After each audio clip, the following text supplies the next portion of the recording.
In the trailer for Glass, there are a few scenes that never showed up in the movie. If you want to see which ones, then stick around to the end of this video. Hi, my name is CZ, and I created a series called Things You Missed, where I analyze horror movies based on some of the things that you might have missed.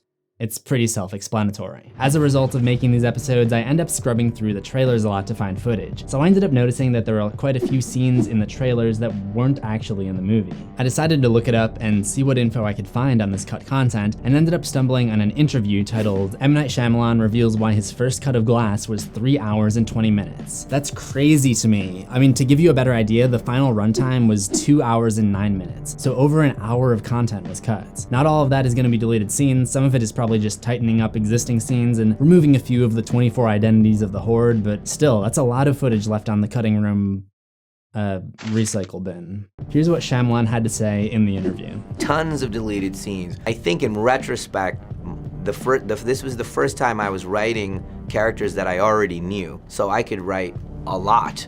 And that's not normal. Normally, I'm finding them as I'm writing. And the editing process was what is the essence of what I needed. So there's a lot of deleted scenes for the Blu-ray and all that stuff. With this being our last look into the universe, the deleted scenes do kind of interest me, just to get one last look at these characters we've grown to love. But the Blu-ray won't be out until April, so that leaves us with these scenes that are in the trailers. Let's take a look at them. This is the first one, David sitting in this restaurant. This woman asks him what he does, and he tells her that he's in security.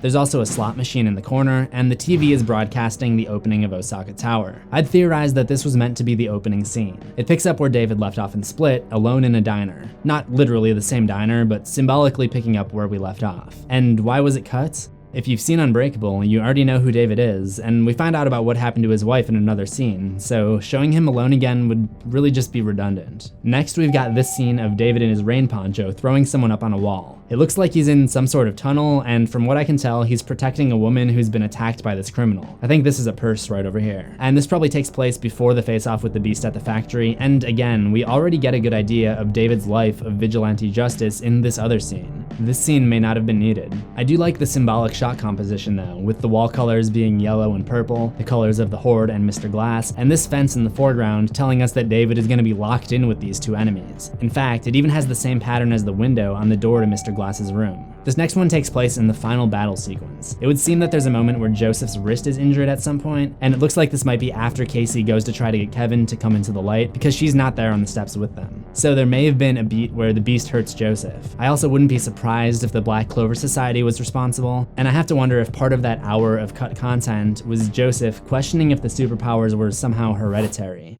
No, not that hereditary. And he tries to do something that only his father would have been able to do. Perhaps the most mysterious of the deleted scenes though is this, where the Beast is clutching this woman's head. It doesn't appear to be in a violent way though. My first thought was that this was Dr. Staple, but the outfit doesn't seem to match what she was wearing after Mr. Glass broke the Horde out of his room. My theory is that there was a scene where they run into another patient at the institution, and the Beast, for the same reasons that he let Casey go at the end of Split, lets her go, because he sees that she is broken and therefore pure. We also get a better look at this during the final trailer, and we see that there are many people, possibly patients of Raven Hill, that are reaching out to Beast in some kind of therapeutic ritual. There's nothing similar to that in the movie, so I'd be interested to potentially find out what was going on there. Let me know what your theories are about what was left out of the movie and anything you may have noticed from the trailers that didn't make the cut. I'll also be covering the deleted scenes on Things You Missed whenever they are released, so make sure you're subscribed to CZsWorld for new horrors every week. Ring that death bell for notifications, and I'll see you in the next one. Assuming we both survive.